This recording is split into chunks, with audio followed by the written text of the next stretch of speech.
अनुकरणीय अभ्यास चाहिँ अर्थबाट नै सुरु होस् भन्ने मेरो चाहना पनि हो र आज चाहिँ केही प्रमुख निर्णयहरू भएका छन्। यहाँहरूले देख्नुभयो पहिलो निर्णयमा अहिलेको विषम वैश्विक क्षेत्रीय र राष्ट्रिय आर्थिक अवस्था जुन छ त्यसको आज चैत्र 13 गतेसम्मको चाहिँ सत्ता हस्तान्तरण हुँदै गर्दा अथवा सरकार परिवर्तन हुँदै गर्दासम्मको पछिल्लो आर्थिक अवस्था पत्र इकोनोमिक स्ट्याटस पेपर तयार गर्नको लागि एउटा टिम तयार भएको छ। त्यसले चाहिँ 5 दिनभित्र हामीलाई त्यो रिपोर्ट दिन्छ र त्यसैको आधारमा हामीले भावी योजनाहरू तय गर्ने भन्ने छ। दोस्रोमा हामी राष्ट्रिय स्वतन्त्र पार्टीले झन्डै 2/3 निकट चाहिँ मतादेश पाएको अवस्थामा हामीले जनतामा जाँदै गर्दा एउटा विस्तृत वाचापत्र पेश गरेका थियौं।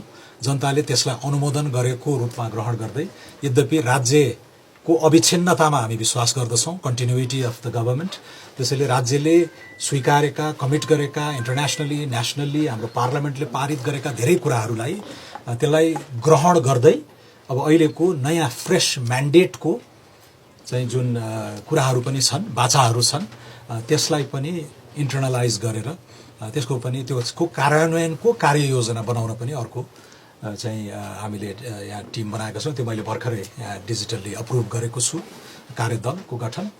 तेस्रो सायद असाध्यै महत्त्वपूर्ण कुरा पनि यहाँहरूले कतिको थाहा पाउनुभयो, केही महत्त्वपूर्ण अर्थतन्त्रसँग सम्बन्धित प्रतिवेदनहरू विगत 5-7 वर्षमा आएका छन्। विभिन्न सरकारहरूले लिएर आएका छन्। राम्रा कामहरूलाई हामीले त्यसको स्वामित्व ग्रहण गरेर मुलुकलाई अगाडि बढाउनुपर्छ भन्ने एउटा सन्देश पनि दिनको लागि सार्वजनिक खर्च पुनरावलोकन आयोगले चाहिँ राम्रा सुझावहरू दिएको छ। केही त्यसलाई अध्यावधिक गरेर अझै हामी जान सक्छौं। तर पछिल्लो एउटा ल्यान्डमार्क स्टडी भएको छ।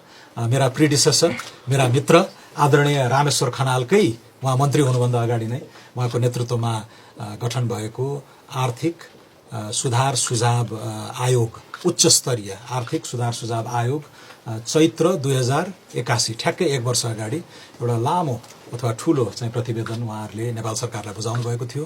विभिन्न कारणहरूले गर्दाखेरि त्यसको आंशिक कार्यान्वयनमा त्यो गएको छ। त्यहाँ रहेका महत्त्वपूर्ण कुराहरू जुन हाम्रो बाचा पत्रको स्पिरिटसँग पनि मिल्छ, त्यसलाई हामी इमिडिएटली एक्सन प्लान बनाएर अगाडि जान्छौं। अहिले भर्खरै राजस्व अनुसन्धान विभाग जसका बारे असाध्यै ठूलो निजी क्षेत्रले गुनासो गरिरहेको चाहिँ भएको थियो र उक्त प्रतिवेदनमा पनि यसलाई खारेज नै गर्नुपर्छ। निजी क्षेत्रको कन्फिडेन्स बढाउनको लागि यो प्रेडेटरी स्टेट होइन, यो दोहन लुटमा विश्वास गर्ने स्टेट होइन, हाई इन्टेग्रिटीबाट निर्देशित हुने सरकार हो भन्ने त्यो सन्देश आज पहिलो दिनमै दिनको लागि पनि निजी क्षेत्र मैत्री चाहिँ उद्यम मैत्री प्रतिस्पर्धात्मक अर्थतन्त्र मैत्री नीतिहरू चाहिँ अब हामी ल्याउन चाहिँ गइरहेका छौं र त्यसै स्वरूप राजस्व अनुसन्धान विभाग लगायत एन्टिक्वेटेड लजहरू 13 सालका 15 सालका 31 सालका पुराना नेपालै कहाँ पुगिसक्यो, विश्वको युग नै कहाँ पुगिसक्यो, ती पुराना लजहरूमा टेकेर जुन निजी क्षेत्र लगायत आम नागरिकलाई हैरानी दुःख दिने कामहरू हुन्थ्यो त्यसलाई हामीले 15 वटा ऐनलाई खारेजै गर्ने अगेन त्यही उच्च स्तरीय आर्थिक सुधार सुझाव प्रतिवेदनकै सिफारिसमा टेकेर यद्यपि अन्य एफएनसीसीआई सीएनआई लगायतहरूले पनि चाहिँ त्यसलाई उठाइरहेका थिए। अहिले सांकेतिक रूपले हामीले त्यो विभाग र 15 वटा ऐन चाहिँ खारेजी गर्ने प्रक्रियाको लागि पनि अब यसका निश्चित प्रक्रिया हुन्छन्, पार्लियामेन्टमा लानु पर्ला, मन्त्री परिषदमा लानु पर्ला, त्यसको लागि पनि हामीले कार्यदललाई स्पेसिफिक स्टेप्सहरू सुझाउनको लागि त्यो गठन गरेका छौं। तर त्यो एउटा सानो झिल्को मात्रै हो। अब हामी बजेट जेठ 15 मा बजेट आउँदै गर्दाखेरि यो मुलुकको इकोनोमिक ट्राजेक्टोरी नै रिओरिएन्ट गर्ने गरेर रूपान्तरणकारी बजेटको तयारी साथीहरूले गरिसक्नु भएको छ। तर यसलाई अझै पनि हामीले यो नयाँ म्यान्डेट अनुकूल हुने गरी सोझ्याउनु पर्नेछ र त्यसमा चाहिँ अन्य धेरै रेगुलेसन्सहरू, धेरै रुल्सहरू, तजबिजी अधिकारहरूलाई पनि कन्स्ट्रेन गर्नुपर्ने हुन्छ र त्यसको काम चाहिँ अब हाम्रो कानुनी सुधारको छुट्टै रोड म्याप नै बनाएर हामी अगाडि जान्छौं। यो सँगसँगै निजी उद्यम व्यवसायको सुरक्षा भदौ 23-24 को घटनापछि प्राइभेट सेक्टरको प्रोटेक्सनको पनि मुद्दा असाध्यै महत्त्वपूर्ण बनेको छ र त्यसको सुरक्षा र प्रवर्धन गर्नको लागि केही नेपाल ऐन संशोधन गर्न बनेको विधेयक वा बाँकी रहेको एजेन्डालाई हामीले बजेटमै उतार्ने गरेर त्यसको पनि तयारी गर्नको लागि कार्यदल आज बनाएका छौं। त्यो सँगसँगै ठूला रूपान्तरणकारी आयोजनाहरू, तिनीहरूलाई कहिले जग्गा खरिदको विषयमा, रुख कटानीको विषयमा चाहिँ जुन हैरानी हुने र प्रोजेक्ट डिले, कस्ट अफ इनएक्सन, यो सारा कुराहरू छन्, त्यसलाई पनि अब सुल्झाउनको लागि आज बृहत रूपमा सबै मन्त्रालयलाई छुने गरेर मलाई लाग्छ प्रधानमन्त्रीज्यूकै निर्देशनमा आज क्याबिनेटबाट पनि ठुला निर्णयहरू हुन सक्ला।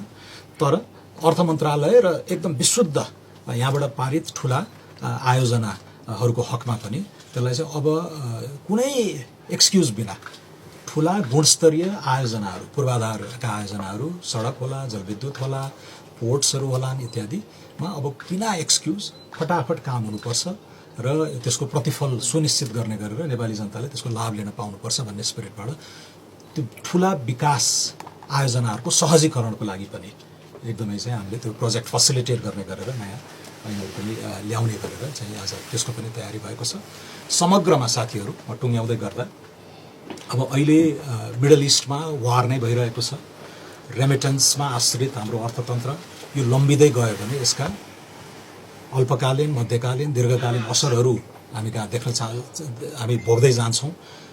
तेलको मूल्य, पेट्रोलियम पदार्थ, मल इत्यादिको कुराहरूमा पनि हामीले एकदमै सूक्ष्म ढङ्गले विश्लेषण गरिरहेका छौँ। त्यस सम्बन्धी पनि हामीले छुट्टै अध्ययन नै गरेर अन्तर्निकायहरू, अन्तरसरकारी चाहिँ समिति नै बनाएर एउटा रणनीति चाहिँ बनाउनु पर्नेछ। त्यो सँगसँगै अहिले मुलुककै बाह्य चुनौतीहरू सँगसँगै आन्तरिक चुनौतीहरू पनि छन्, जस्तो इकोनोमिक ग्रोथ, जबलेसनेस, एउटा स्ट्याग्नेसनको जुन चाहिँ शिथिलता, अर्थतन्त्रको शिथिलता छ, त्यसलाई कसरी जम्प स्टार्ट गर्ने भन्ने कुरामा केही कुराहरू एकदम अनुकूल पनि छन् होइन, रिजर्भ्सहरू एकदम राम्रो छ, एक्सटर्नल सकहरूलाई वेदर गर्न सक्ने हाम्रो बफर पनि बनेको छ इत्यादि। तर राजस्वकै पनि अलिकति चुनौतीपूर्ण अवस्थामा हामी छौँ। उठेको राजस्व पनि खर्च गर्न नसकिरहेको अवस्था छ, त्यसैले राजस्व र खर्चको चाहिँ खडेरी छ। बैंकहरूमा डिपोजिट एकदम बढिरहेको छ, त्यसको प्राइभेट सेक्टरले त्यो क्रेडिट अपटेक गर्न नसकेर होइन चाहिँ त्यसमा पनि मिसम्याचहरू देखिराखेको छ। भनेपछि आन्तरिक शिथिलतालाई पनि हामीले चिर्नुपर्नेछ। सो पहिलो भनेको तुरुन्तै तत्कालै सम्बोधन गर्नुपर्ने विषयहरू बाह्य चुनौतीहरू, आन्तरिक चुनौतीहरू भए। दोस्रो, नेपालको इकोनोमिक ग्रोथ, जब्स, रोजगारी, लगानीको माहौल, उद्यमशीलता, एन्टरप्रेन्योरशिप इत्यादि सबैलाई समेटेर त्यो रूपान्तरणकारी बजेटको तयारी होइन, इकोनोमिक पोलिसी त्यो हामीले गर्नुपर्नेछ। र त्यसमा हाम्रो अर्थ मन्त्रालयको नेतृत्वमा अब सबै नेपाल सरकारलाई नै हामीले सोझ्याएर त्यतातिर लान्छौँ नै। अर्को 2 महिना असाध्यै व्यस्त हुने नै छ। तेस्रो चाहिँ अब यो पिसमिल टुक्रा टुक्रा काम गरेर भएन। नेपालमा धेरै सिस्टेमिक प्रब्लमहरू छन्, अर्थात् प्रणालीगत संरचनात्मक जटिलताहरू, समस्याहरू धेरै छन् होइन। तपाईको चाहिँ सहकारीको विषय होला, माइग्रेन्ट वर्कर्सको विषय होला, रियल इस्टेटको समस्या होला, यो सबै क्षेत्रगतहरू यो आइसोलेटेड होइन, यो सबै झेलिएको छ हाम्रो सोचमा। सिस्टम नै हामीले कस्तो बनायौँ भने अधिक नियमनको हैन, ओभर रेगुलेसनको बनाएका छौँ। त्यस्तै तजबिजी अधिकारहरू, नियन्त्रणमुखी तजबिजी अधिकारहरू, डिस्क्रेसनरी पावरहरू हामीले धेरै दिएका छौँ। र त्यो अर्थतन्त्रलाई चलायमान गर्नको लागि, निजी उद्यमलाई आर्थिक वृद्धि, रोजगारीतिर सोझ्याउनको लागि चाहिने इन्सेन्टिभ्सहरू, उत्प्रेरणाहरू पनि पर्भर्टेड छन्, उल्टिरहेका छन् होइन। त्यसलाई पनि हामीले सच्याउनु छ। त्यसरी यो सिस्टेमिक कुराहरू, इन्सेन्टिभ्सका कुरा, ओभर रेगुलेसनका कुरा, डिस्क्रेसनरी पावरका कुरा, यी सबैलाई चाहिँ हामीले सच्याएर चाहिँ सिस्टम नै सुधार्नुपर्नेछ। ग्रे लिस्टका चुनौतीहरू छन् होइन, सबै सेक्टरमा चाहिँ केही न केही समस्याहरू तपाईँहरूले देखिरहनु भएको छ। अघि मैले उल्लेख गरेका, नाम लिएका प्रतिवेदनहरूको पनि ती मुठाहरूमा पनि यी समस्याको चाङ रहेका छ। अब चाहिँ हामीले समाधान दिनुपर्छ र नेपाली जनताले त्यो समाधान निकाल्न सक्ने गरी एउटा निर्णायक हैसियत सहित यो सरकार बनाएका छन्। त्यसलाई सम्बोधन गर्नको लागि, त्यसलाई न्याय गर्नको लागि चाहिँ यो सरकार गठन भएको छ। यो पुरानै चाहिँ संस्कृति, पुरानै प्रवृत्ति, पुरानै संस्कारको निरन्तरतामा हामी केही न केही ब्रेक लगाउनको लागि इमानदार प्रयास गर्नेछौँ र यसको अब यो धेरै लथालिङ्ग भताभङ्ग भएको सिस्टमलाई सुधार्नको लागि समय लाग्छ। त्यसैले अलिकति धेरै धारणा पनि गर्दै अब आज हाम्रो क्याबिनेट पनि बस्ला र सुशासनको विषयमा, आर्थिक सुधारहरूको विषयमा र गुणस्तरीय पूर्वाधारहरूको विषयमा हाम्रो असाध्यै अर्जेन्ट प्रायोरिटाइजेसन, प्राथमिकरण सहित हामी अगाडि जान्छौँ। त्यो सबैलाई एउटा टेकोको रूपमा हाम्रो अन्तर्राष्ट्रिय साख, प्रवासी मुद्दाहरू, त्यसमा पनि हाम्रो चाहिँ एकदमै ध्यान जान्छ।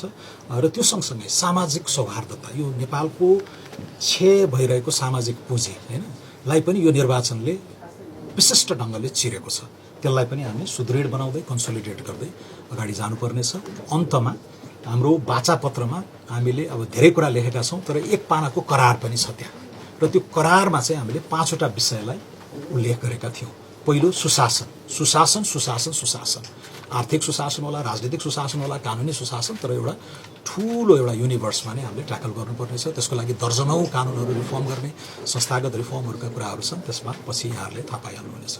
दोस्रो एजेन्डा अब शिक्षा, स्वास्थ्य, वित्तीय पहुँच चाहिँ सामाजिक सुरक्षा जस्तालाई हामीले चाहिँ मध्यम वर्गीय कोणबाट एड्रेस गरेका छौँ। मिडल क्लासको एक्सपेन्सन, मध्यम वर्गको विस्तार, मध्यम वर्गको सुरक्षाको विषय नम्बर 2 थियो।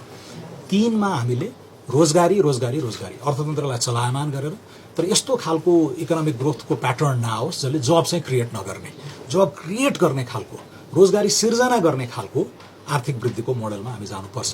त्यसलाई हामीले प्राथमिक गरेका छौँ। केही सङ्ख्यात्मक टार्गेटहरू पनि छन्। चौथो कनेक्टिभिटी, सडक सञ्जाल बनेका छन् तर कमसल पूर्वाधार बनेका छन्, असाध्यै दोहन भएको छ, भ्रष्टाचार भएको छ। गुणस्तरीय पूर्वाधार निर्माणमा हाम्रो ध्यान जाने नै छ।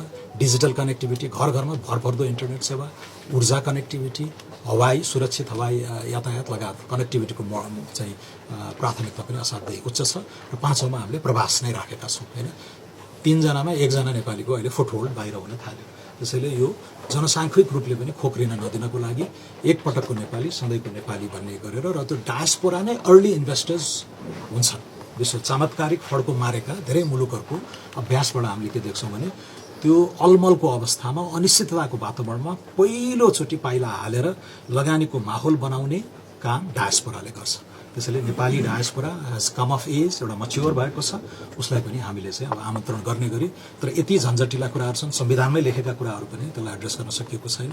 ती कुराहरूलाई पनि हामीले सम्बोधन गर्ने गरेर एउटा कम्प्रिहेन्सिभ रिफर्म होइन गरेर मुलुकलाई अगाडि बढाउने लक्ष्यका साथ हामी आएका छौँ। यसमा पत्रकार साथीहरू, आम नेपाली दाजुभाइ दिदीबहिनीहरू, नेपाल सरकारका दत्तचित्त राष्ट्रसेवकहरू, सिभिल सोसाइटी, एकाडेमिया, अन्तर्राष्ट्रिय पार्टनर्सहरू सबैबाट हामीले सहयोग अपेक्षा गरेका छौँ, र आगामी दिनमा हामी चरणबद्ध रूपमा तपाईँहरूलाई ब्रिफिङ गर्दै नै जानेछौँ। आजलाई मैले यति कुरा